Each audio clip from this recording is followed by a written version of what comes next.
Hello, this is Minister Marcus. This is my intercultural speech. A man was talking to God, and he said, "How long is a million years?" God answered, "To me, it's a minute." So the man asked God, "How much is $1,000,000 then?" God responded, "To me, it's a penny." Shocked, the man asked, "Then God, may I have a penny?" He said, "Sure. Give me a minute." Amen. Sooner or later, everyone has to decide what direction they will go in life, and eventually they have to decide what their purpose or plan is for their life. But it is very interesting how our culture helps us to decide those factors. It is amazing how much a region has influence on us. The culture of one nation may produce and influence another nation in a completely different way. In this speech, I would like to talk about a movement that is going on earth called Jesus culture. Not only that, but there are many subcultures that are similar to this, similar to Jesus culture. The United States of America was formed and created because of a group of people who wanted more liberty in their religious beliefs. So much of the United States was founded upon the teachings of Jesus Christ and the words that are inspired by God in the Holy Bible. We were a Christian nation from the beginning. Now, if you go overseas, there is the western side of the world. They have many different cultures and belief systems. There is Buddhist cultures, Islamic cultures, Hindu cultures, Taoist cultures, and many more. But I would like to tell you about the one movement that is spreading across the United States of America. It is called Jesus culture. Jesus culture is a movement that is spreading around the globe that helps to ask people to open their hearts to worshiping God in the spirit and in truth. It promotes demonstrating the love and power of God wherever the people in the culture go. You can look at jesusculture.com /about to learn more about it.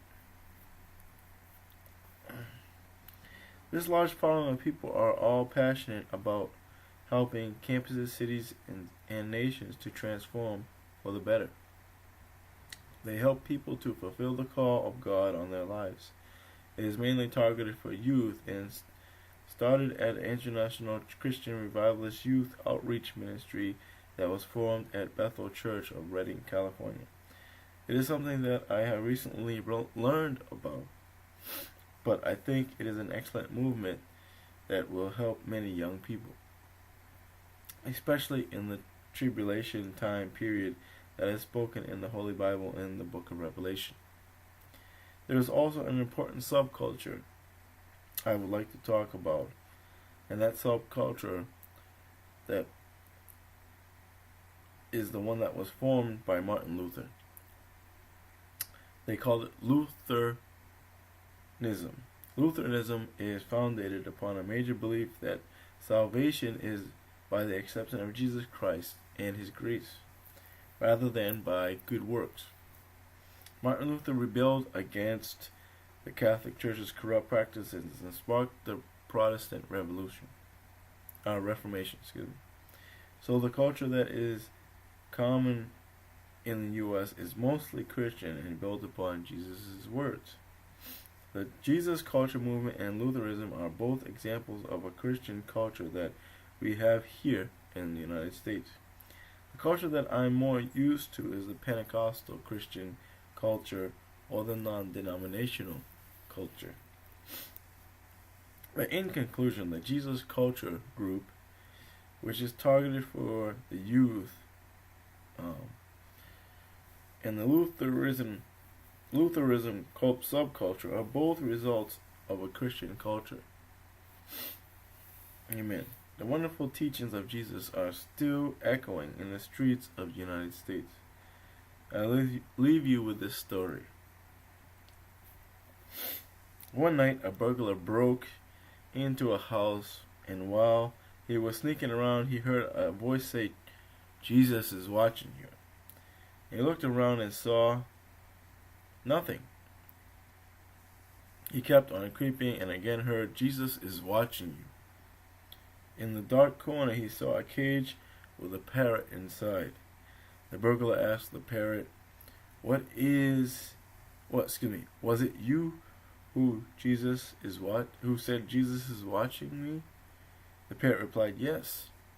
Relieved, the burglar asked, "What is your name?" The parrot said, "Clarence." The burglar said, "That's a stupid name for a parrot. What idiot named you Clarence?" The parrot answered, "The same idiot that named the Rottweiler Jesus." So I hope you like this speech. God bless you.